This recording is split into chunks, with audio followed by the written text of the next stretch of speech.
So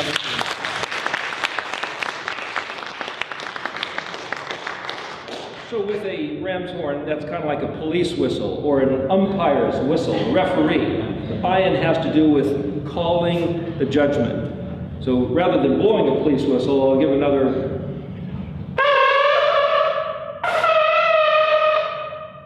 For those of you who blow shofars, if you just twirl your tongue, you can get that sound out of it as compared to. That's what it's worth, just to play around. So the point about the Ayin, it's one of the more simpler letters to regard. It's an eyeball. And so, literally, we'll go to the board here, it's everything that you can consider regarding an eyeball is basically the Ayin concept. But let me explain the shirt. We're wearing different colored shirts so that when you see the various video, the DVD that's being made, you can kind of lock into what it is. In the chart, the Ayin is in the yellow column. So we've got the yellow shirt. The thing is about the Samic Ayin Pei, I'll draw these things on the board here. This is a little bit of rehearsal. So again, each week we're kind of trying to go back over some of the previous things to pick us up to speed and then go into the next week a little bit to give a kind of a frame of reference. Here you have the, say, the Mishkan.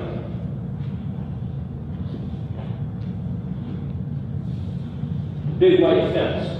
And remember, a fence is literally what the letter Ket means. It's a fence.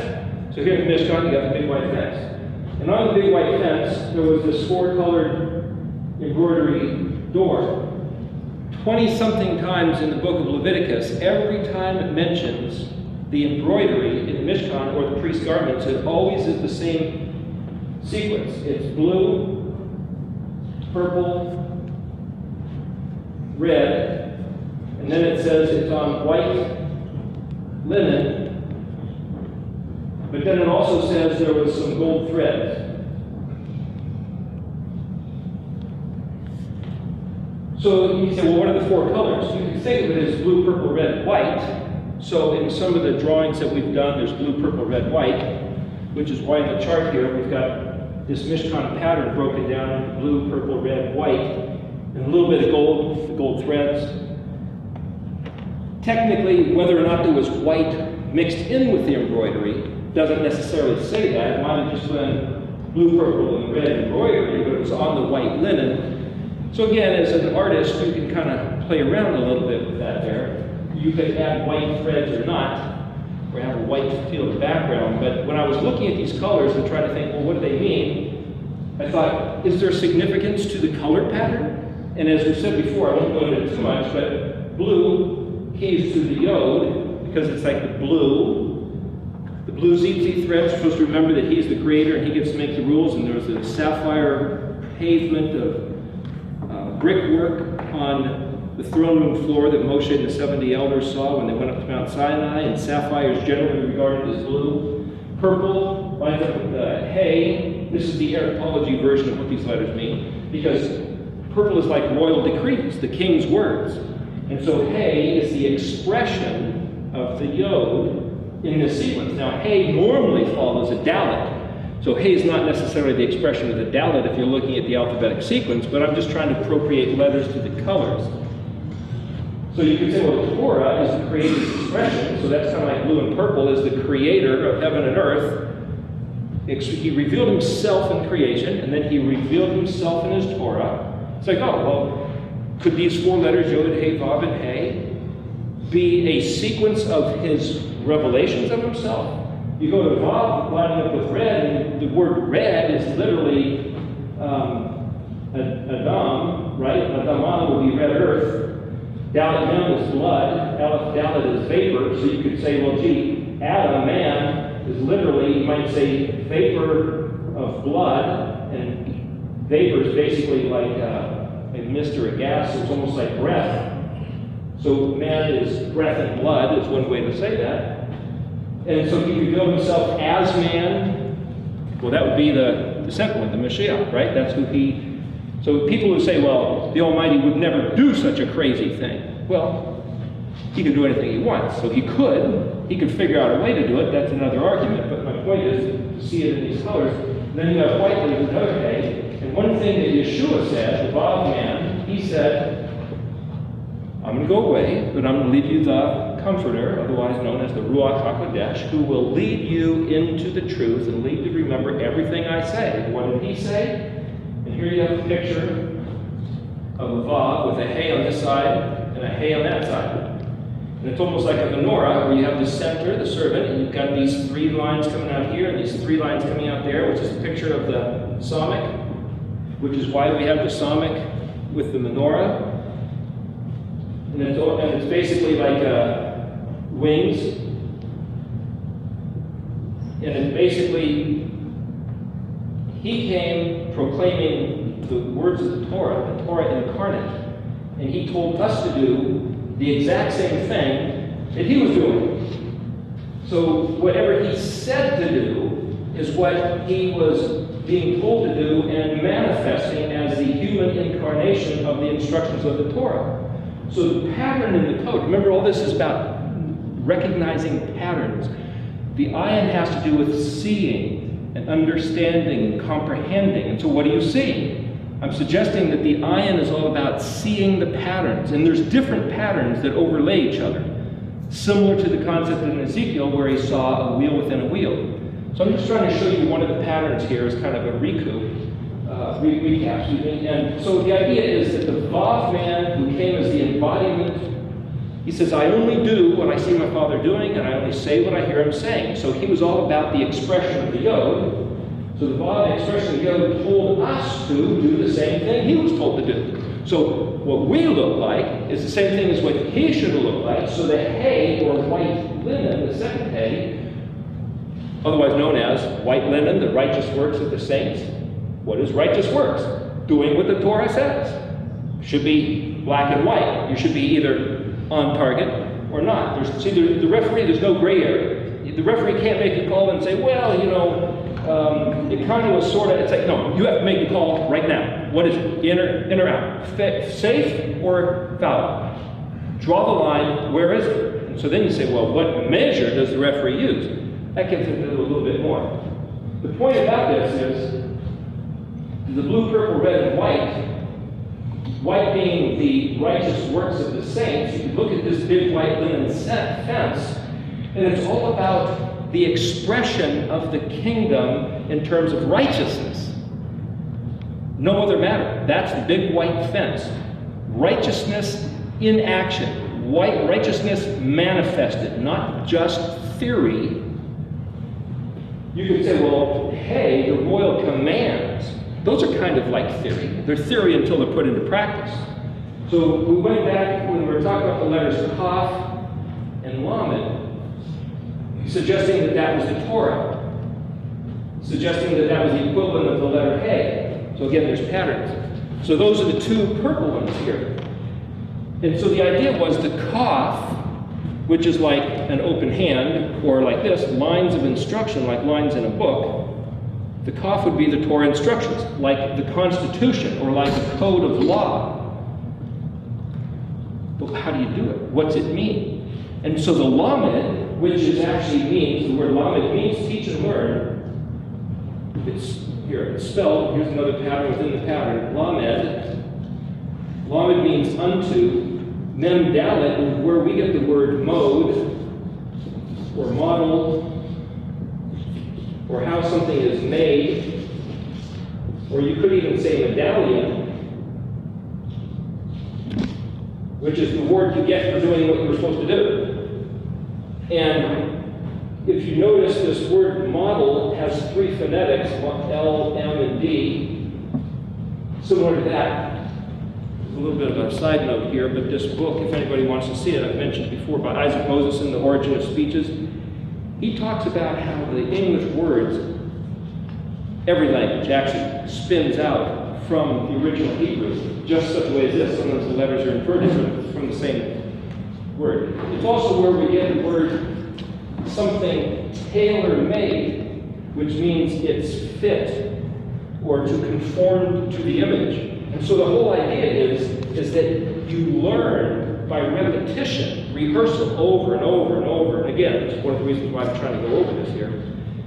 By going over and over again, teach and learn. Remember, the lamed is a shepherd's staff with a curved end and a straight end, the pokey end and the pull end, right? The push and the pull, the carrot and the stick, the incentive and the reprisal. It's like the reward and the punishment. It's like this thing, and like a piston almost. It's what keeps it moving. Anyway, so the lamed is kind of like the Supreme Court of the Qaf. Okay, so the Qaf is like the Constitution, the lamed is like the Supreme Court. It says, these are the instructions, teach and learn, this is the appropriate way that they're supposed to be done. But that's still kind of theoretical, it's teaching and learning. So, after when you first come in to the big white fence, if you read in the book of Exodus where it lays all this out, it says immediately right inside the door is the altar of sacrifice. So drawn like this, it's like a barbecue grate. That's why those lines are there. And they had horns on the altar. Right inside the door is the barbecue grill. And if you read the instructions for what they did, they brought their sacrifices up here. Say there was a sheep. But you couldn't just walk in. See, if you were contaminated, if you were unclean, and you wanted to bring a sacrifice, or if you wanted to give a thanks offering, you couldn't just walk in to the Mishkan. There was a barrier here. What is that barrier? Well, the letter Zayin means to cut off. It's kind of like a bouncer at the door. It's kind of like a guard at the gate. So a little glyph that I have drawn down here shows kind of like a fence. And there's some guy standing with a sword in his hand type of a thing. It's just a little picture of a concept. You've got a blockade. You can't just walk in. You have to meet certain demands. So if you go to certain nightclubs, you might have to be dressed a certain way, or look a certain way, or pay a certain amount of money. What do you have to do to get in? Well, you had the ashes of the red heifer. You also had, outside the fence, you had Yeshua crucified on the cross. And so the little glyph over here, this in black, in the darkness outside the fence, basically shows a barbecue grate with an ox head in it, which is painted red. And there's also a cross here. Well, this is also the upside down symbol of the feminine form. You know, there's this concept of, the earth goddess is where we get the word Geo, which is Gia, which is actually Gimel Yod-Hey, I believe. Geological. Gaia is what it takes on like the living thing of the earth. I've got these things encrypted in here for a reason. We're not going to go into that really. But the whole idea is whatever other things you believe in, which are not of the kingdom of Yod-Hey, Vav-Hey, you're contaminated. It's an abomination. And you can't just go marching right into the Mishkan like, hey, come boldly before the throne of grace. We own this place. This is ours. It's like, if you don't fit the standards, you're not allowed in.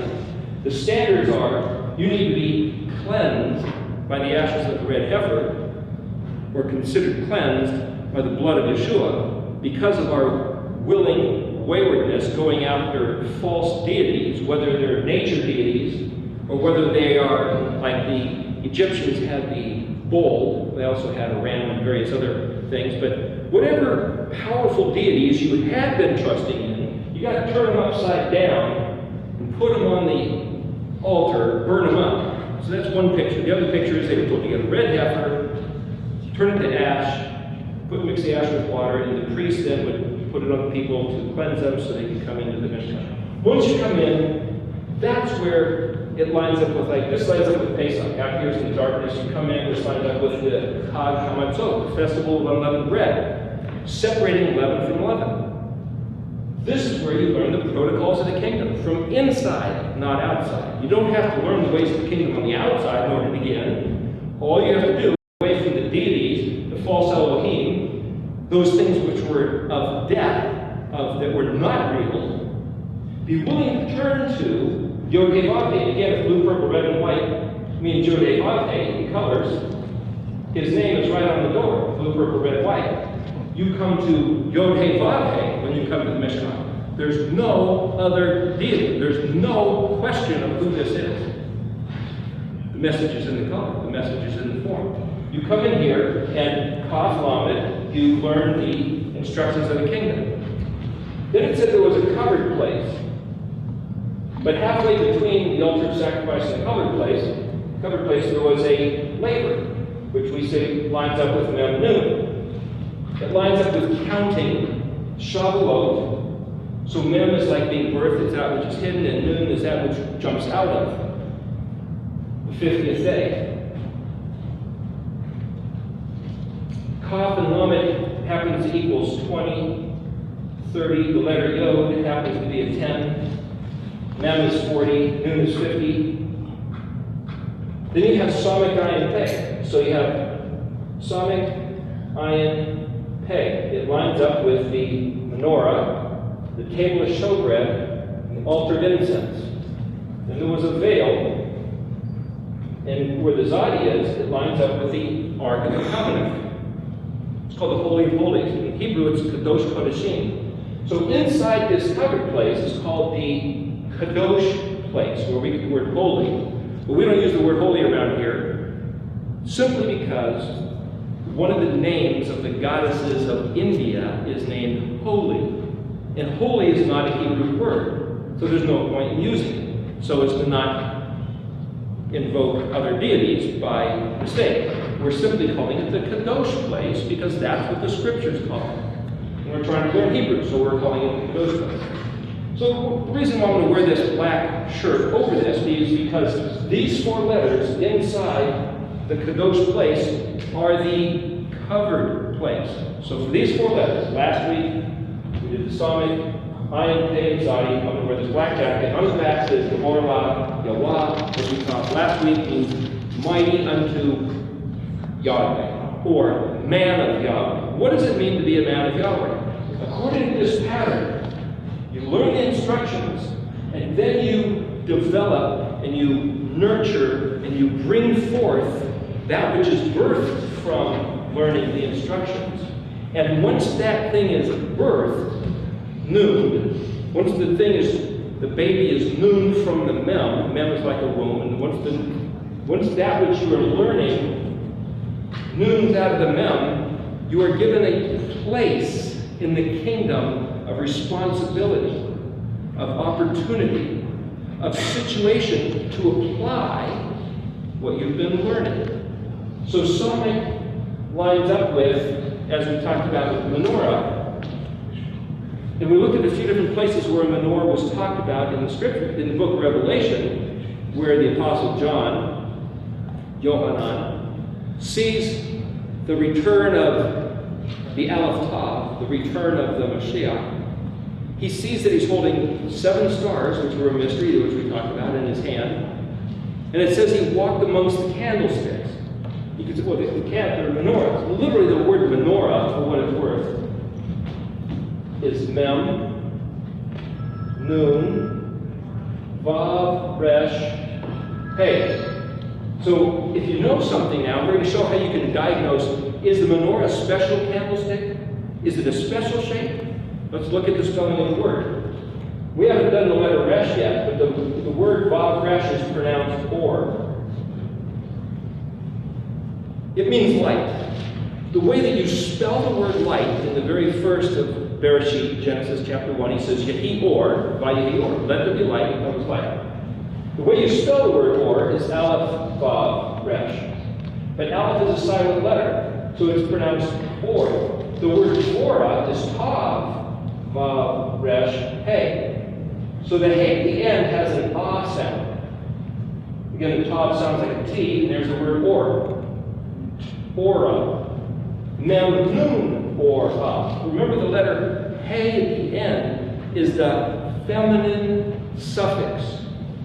Now, it doesn't mean it's necessarily female compared to male, but it's that which brings forth. It's that which shows. It's that which enlightens, illustrates, and brings matters to light. Mem, Nun, hey, that's the same 2 letters as these 2 letters. Mem means a place. noon, remember we came in and jumped up? The place where the action happens. And remember, I had the noon on the shirt where there was like a lightning going down and another lightning going up. The noon is both like the lightning going down, causing something to happen. When you plug a tool into the wall to use it, you plug it into the wall, so you're actively doing something, but electricity is coming the other way so that you can go to the action to use the tool. The noon in the beginning of a word is kind of like being energized, and the noon at the end of the word means you're doing the work. So noon is all about plugging in and then doing, and mem is the place of. But also mem is like the womb that the thing is birthed from, so the letter mem can mean the place where something is from, or it means away from. And if you look at the words mem noon, it literally means out of and away from and beyond this. It's like this is one place and then that's another. So you look at this and you say, light comes from here and then it's expressed. The word menorah literally means the place where the action of the light is being expressed. That's all it is. So in the book of Revelation, where it talks about a candlestick, and I say, well, gee, how do we know if those were shaped like a menorah? It's called a menorah simply because it's the place where the light is emanating from. It happens to look like this shape because it was something like what was talked about in the book of Exodus, where he was told to do it. Anyway, that's the way this is working. So for these 3 weeks, we're going to have this menorah here. This is the second of the 3 weeks. For the 4 weeks, we'll wear this jacket. Because as a Gabor La Yawa, this is where you're doing the stuff. These 4 weeks, these 4 letters represent what does a good man do? What does a man of Yah do? There's 2 ways maybe one might express it. As we wrote on the back here, you have Gabor, Gimel Bet Resh, unto Lamed, in regards to Yod-Heh-Vav-Heh. But there's another concept. The same word for man is Ish, which is Aleph Yod Shin. And you could say of, could be a Lamed, or maybe could be a Mem, and you could say Israel, Yod Shin Resh, Aleph Lamed. And as I believe we talked before, this word Israel, Yod Shin Resh, Isar, literally means to be straight. And El can mean, it's translated God, but it is a prefix that can mean motion towards something. It can mean basically powerful, strong. You could say the straight, strong path. So a man of Israel, Ish Israel, what's he supposed to do? What does he look like? If you go back to this pattern, we talked about Psalmic, the modern shape in Greek looks like this, and in Hebrew it looks like that. The problem is with the Greek, and if you look here on the chart, the sigma is that shape. But we're over here where the Psalmic is, and it's actually the letter Xi, spelled Xi.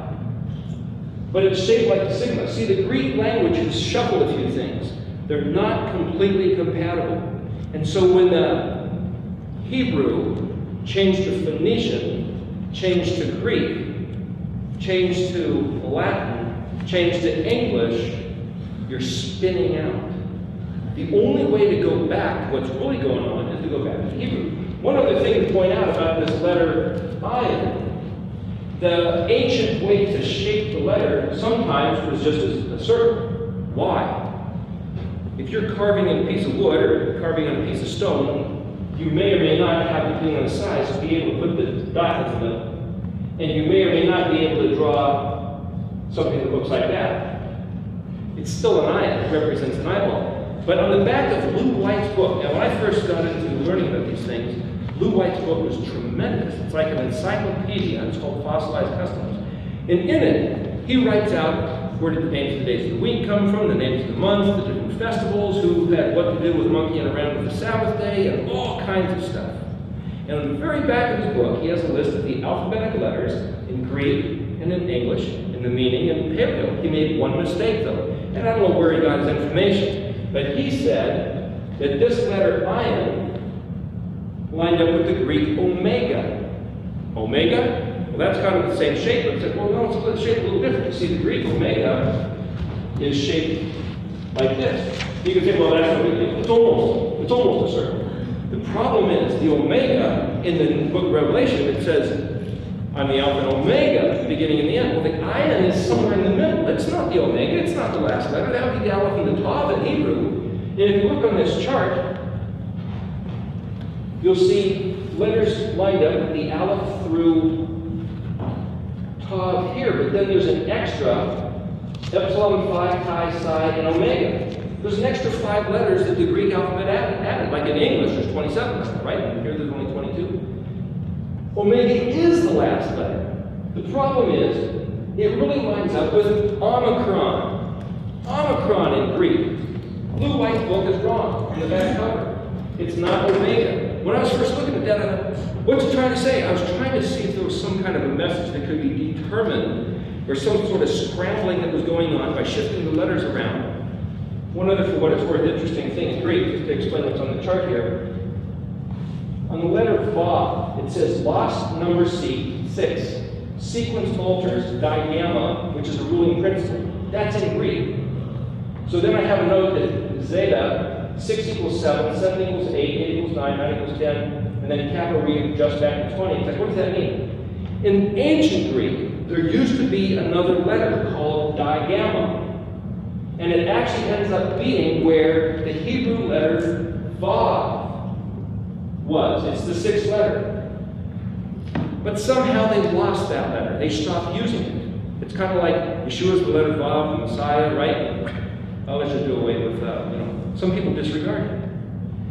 You see these little puzzles floating around in the language. My point is, when they got rid of that 6th letter equal to the place in Hebrew, the 7th letter, which is zeta, is no longer the 7th letter. It's actually the 6th letter. But it carries the meaning of what its old position was, which was 7. So it's technically now the value of the 7th, but only in the 6th. And so the next letter is the value of the 8th, but only the 7th. And so it starts scrambling your thinking. And if you're trying to make sense out of all this, you're going like, that's too much. It's not too much. It's like detective work. What happened? This book by Isaac Moseson, The Origin of Speeches, he goes back and he follows some of this stuff. Not the same stuff I'm telling you, but I'm just showing you what happened. And therefore the significance of going back to this pattern. As we said about this letter-shaped summit, it's motoring.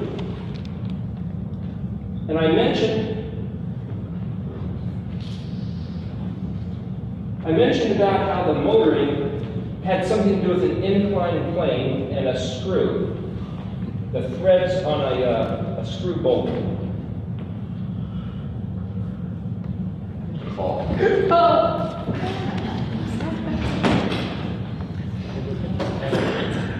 we go. So if you have a screw bolt like this,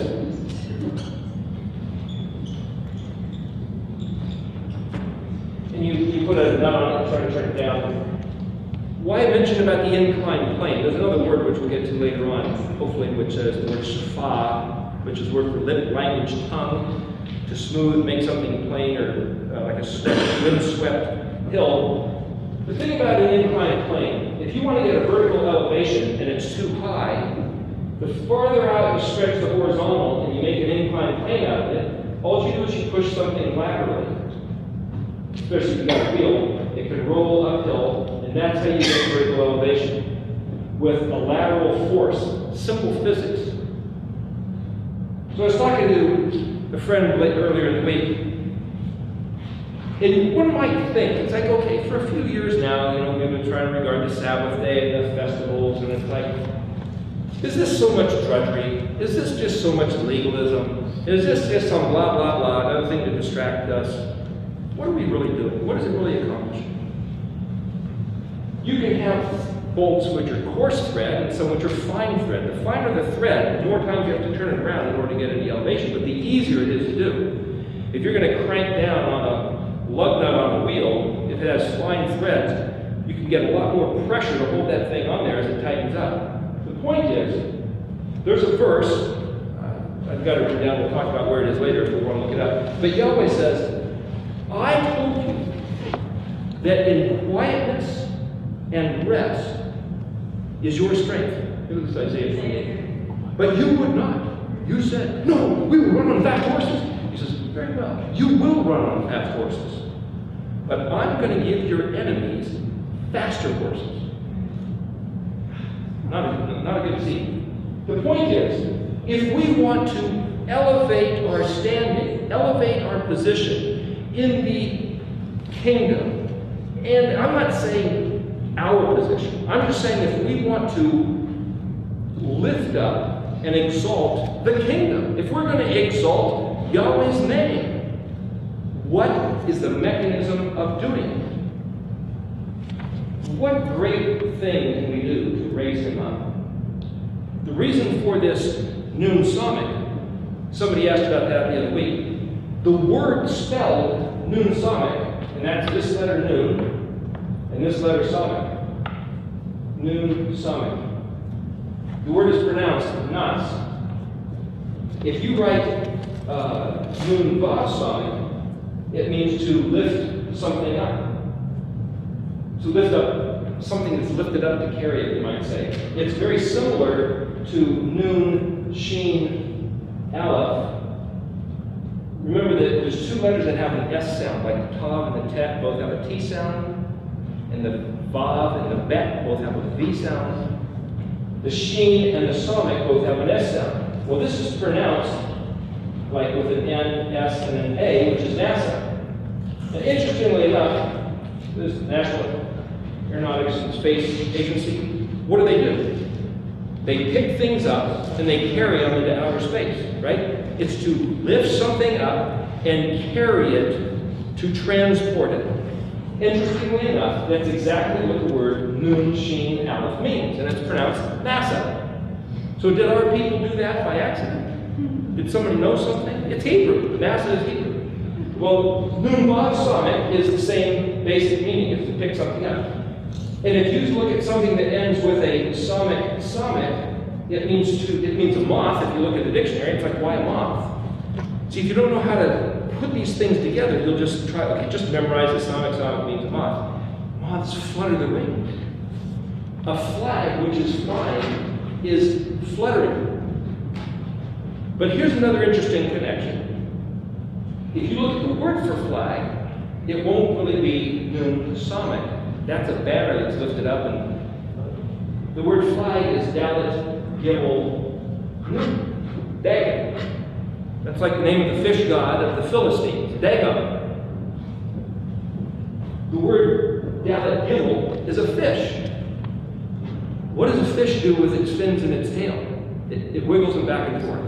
So the other interesting thing, if you look at the dictionary, the red dictionary, you'll see that dag means to tickle, or to titillate. You go tickle, tickle, tickle. The more you look at things like this, you'll find other interesting things in the dictionary. The point is, these words are pictures. They're not just arbitrary sound bites. In English, why is a cat called a cat? Who knows? We could try to look that up and play around with words, but this is why it has, well, anyway. I was talking to somebody once, and the thought popped in my head, what about a fan? A fan, you know, something that turns air. Well, if you spell that in Hebrew, you might have pei and noon. Of course, that's the word actually for face, but the thing about a fan is the P sounds like a PH. PPH, the letter F. Anyway, if pei is a mouth, we'll get to that next week, and noon is the action, something, so if your mouth is blowing, pei is also then blowing in wind. So if you're engaged in the action of blowing, that's a fan. But that's English, that's not Hebrew. But so you can play with these concepts. I'm just trying to show you different patterns. In this book, The Origin of Speeches, he also, I didn't bring today, he called it, wrote another book called The Word, and he goes into something like 20,000 English words that have Hebrew origin, and he maintains that literally every English word comes out of Hebrew. This is a guy named Isaac Moseson. He lives in Pennock, New Jersey. You can call him a Kentuckian. He's a very interesting guy. Anyway, for what it's worth, maybe someday if people are interested, he sent me some things that some DVDs that he made that he said would be, anybody could look at. The idea that you learn the instructions, you nurture to bring forth, and then what you bring forth is put to use in the Psalmic as if you had been given a place in the kingdom, like a branch on the menorah.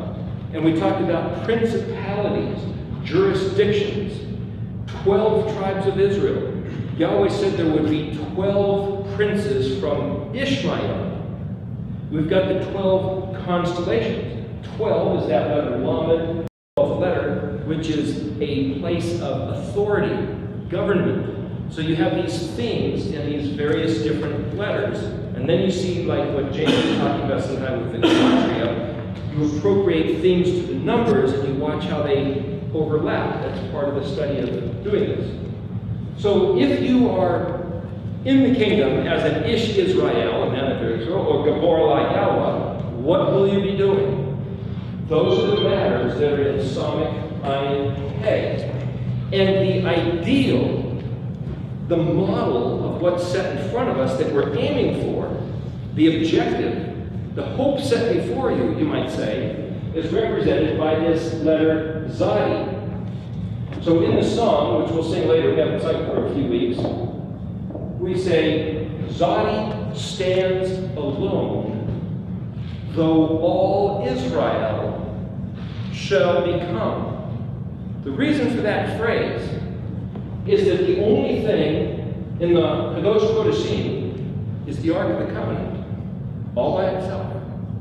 And as the Zadi, in English you spell this Tzadi, but a Zadik, if you put a K, a Zadik, means a righteous one, a righteous man. And if you do Zadikah, it means doing works of righteousness. The letter Zadi itself is the word righteous, which means, just like the cat, the big white fence, this is the stuff of the kingdom. What was put in the Ark of the Covenant?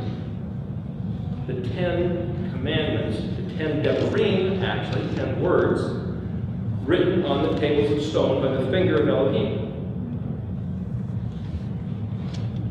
Above them, the Ark of the Covenant, there was the pillar of fire, and pillar of smoke, that pictographically looks like a question mark, like a big building, pillar of smoke, and the exclamation point, pillar of fire, over with the bullseye, which is the Ark of the Covenant. That's the model. So the idea here is that Psalmic is the position that we're given to do what he said to do. Yeshua talked about bearing fruit. He talked about he's the vine, we're the branches. And our job is to bear fruit. Well, there's all kinds of fruit being born. And if any of you go out to pick fruit, or if you go to the store, what do? You just grab the first one sitting on the top that everybody else has squeezed, or that's got some light spots in it, or what do? You inspect the fruit, right? Before you consider that it's worthy, you inspect the fruit. Yeah. So in the lettering sequence, if the letter Psalmic means bear fruit, what's the very next most logical letter going to mean? Inspect the fruit. The letter Ayin is an eyeball directly in reference to the Psalmic. And fruit, like the white stripes, black stripes, it's either acceptable or not acceptable. It's either good or it's bad. So the Ayin, on the one hand, is looking at the production of the people who are the branches of the menorah, who are supposed to be bearing the fruit. And the fruit they bear is a product for how they nurture the Kaf Lamed instructions. And you could say, is this going to be evaluated like getting grades in school? Or is each one independent? Well, there's no way to know the answer to that question. That's for Yahweh to decide on Judgment Day. Judgment Day. The closest model that we have in the sequence of the festivals for Judgment Day, does anybody know what that would be? Tav? Well, Tav is the last letter, but as a festival, Tav doesn't line up with one of the festivals. So you've got the 7 festivals. You've got Pesach, which I maintain lines up with the big white fence, coming out of the darkness, where others were ruling in Egypt. Mitzrayim sounds like misery.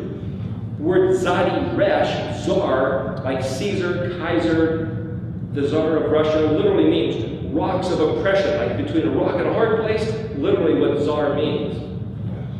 So you're out here, and you go from those guys being your dominant authority to coming into the big white fence where Yod-Heh-Vav-Heh is the dominant authority. That's like Pesach. He said, I pulled you guys out of Mitzrayim to make you my own. We are not free and independent. We're not autonomous. This is not an anarchy system. We are Obedim. The word Obed, Ayin Bet Dalet, where's that letter again? Ayin Bet Dalet, is the same word for slave, servant, and worship. Obed, Ayin Bet Dalet.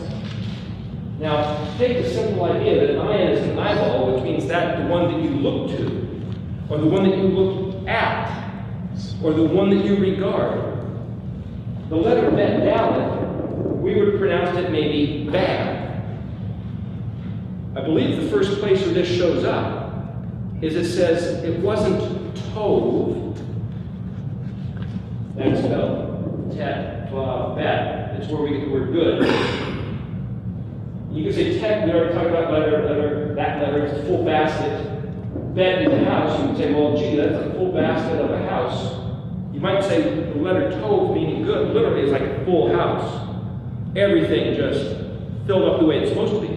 So every day that Yahweh created something, he looked at it and says, this is Tov. This is good. Then he went on to the next step. But it says it wasn't Tov for Adam to be bad. Well, Adam wasn't wrong because he was bad. That's English. But that Dalet is the word bad, and it means solitary, unique, cut off and separated all by himself. When you cut a branch off of a tree and remove it from the tree, it's all by itself. Now Yeshua used that picture to say in the book of Revelations, if you guys don't do what I tell you to do, I'm going to put your fire out. He gave another parable that says, I can cut off the branches that don't bear good fruit and throw them into the fire, and some other branch will be grafted in. But the grafted in branches are going to be held to the same scrutiny. You see, what we've misunderstood in our Christian culture is that we were told that the Israelites were all busted off the vine because they were producing bad fruit. So they were thrown into the fire and pillaged by their horrible neighbors with atrocities that Yahweh sicked on them. And then he grafted in a bunch of Gentile branches and said, tell you what, I changed my mind. You guys don't have to do a darn thing. It doesn't make any sense. He didn't say we don't have to do anything. The model is you guys better produce good fruit because you're going to be held to the same scrutiny. And if you don't want to be expected to produce fruit, you can either stay out of the set-apart place and spend your life either here, or don't even come into the kingdom at all. And if you think that sitting outside the door of the kingdom feels like a safer place than way out here in the darkness, that's up to you. What we're trying to do here is not talk about Judaism or Christianity. We're trying to talk about what message did the Creator himself put into these letters. And the letters themselves, in their pattern, when keyed to the Mishkan and the 7 days and the 7 festivals, tell us the matters that are important to him. So he says, you guys are in darkness, I bring you into my kingdom, I give you instructions, I tell you to nurture them and to bring forth a good product.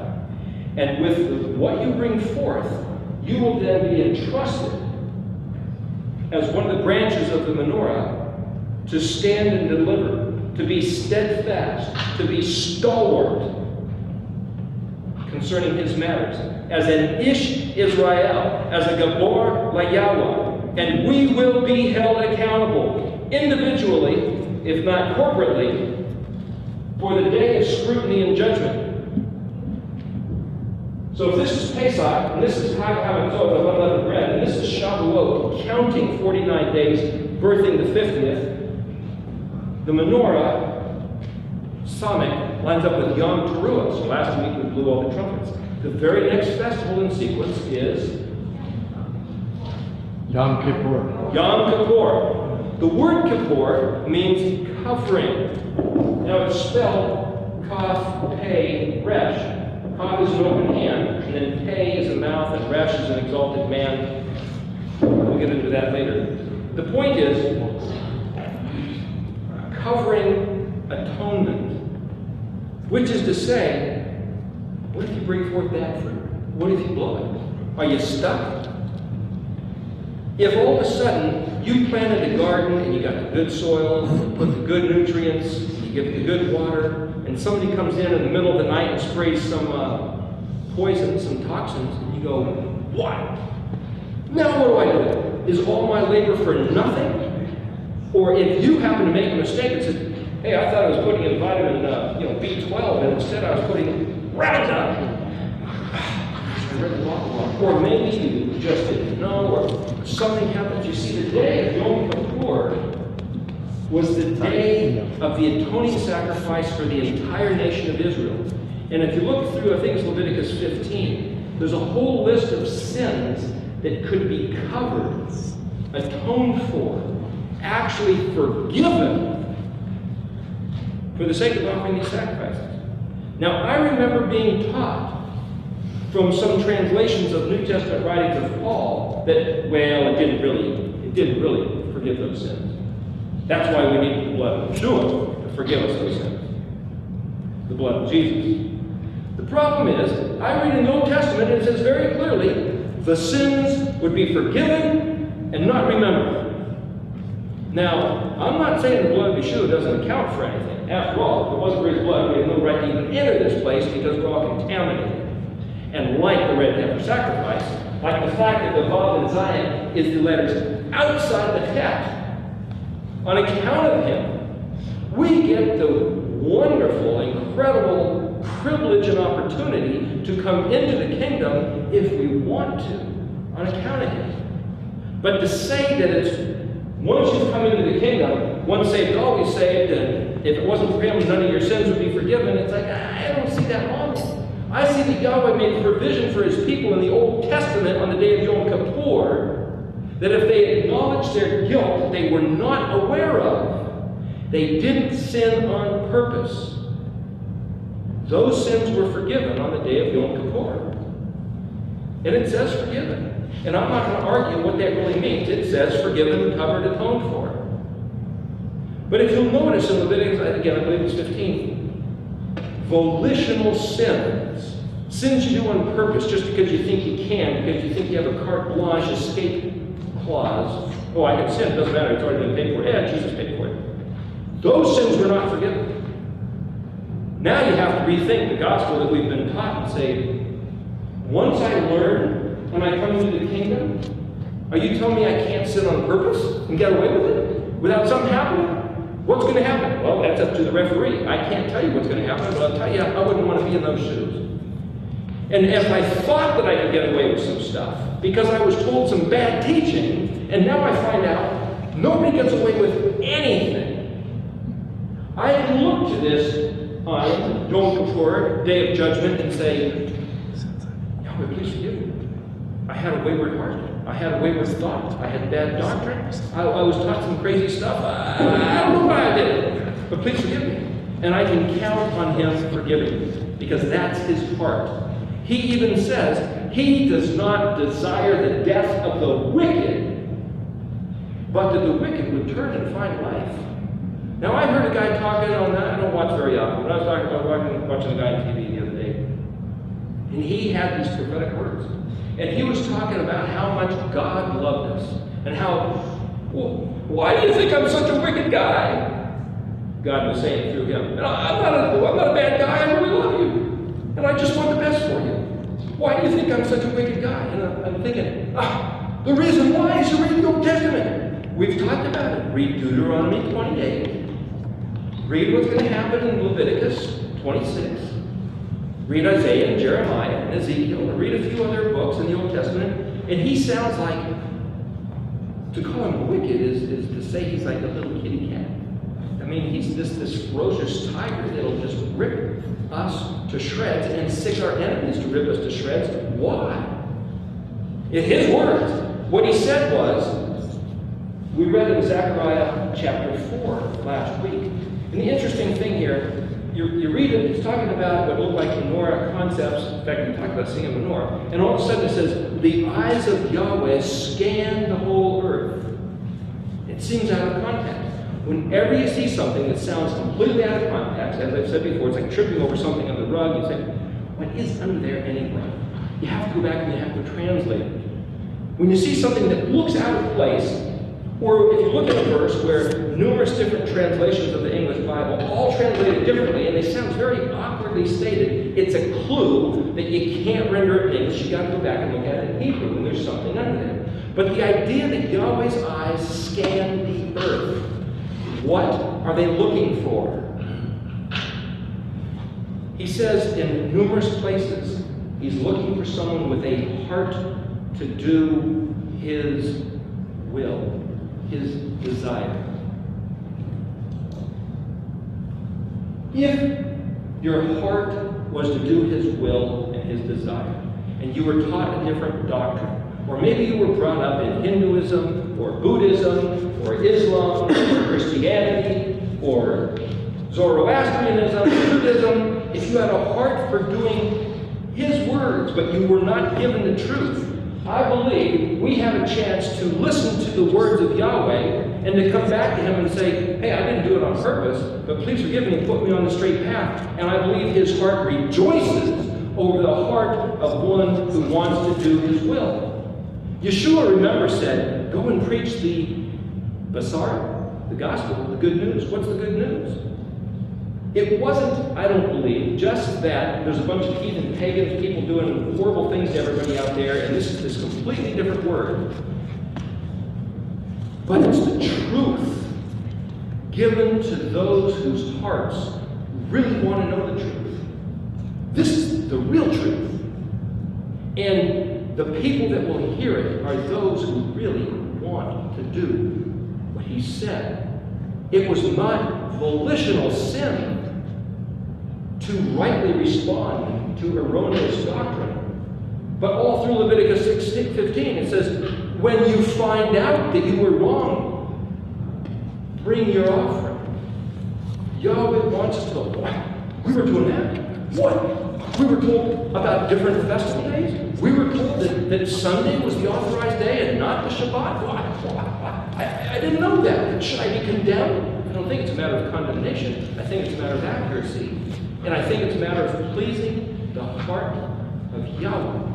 And the interesting thing about this fellow on the television, he talked about how God wanted to pull people into him and all these wonderful things that God was going to do. But I noticed he never stated the conditions. He never mentioned a person's obligation. So considering this pattern here, what does the Ayin tell us regarding what we do, how we play into the entire model of forgiveness for what we have done and what we can expect to happen? An ancient symbol of this position, it has to do with the constellation. Does anybody recognize that symbol? It's used in astrology. It's the symbol for Libra. It's also, you see there's a picture of these scales. I draw it like this, a simple little blip. It's a picture, this happens to be a picture of an offering on top of an altar. It's the day of Yom Kippur. It's the offering on top of the altar. All we have left is this simple little blip that's been inherited and turned into astrology. But it's really the offering on the altar that is a token of our heart by which we can get forgiveness. The scales, what goes in here, if this goes down, this goes up, and vice versa. If you have a teeter-totter, if this goes up, it's because this is going down. So again, Yahweh said, I told you, in quietness and rest was your strength.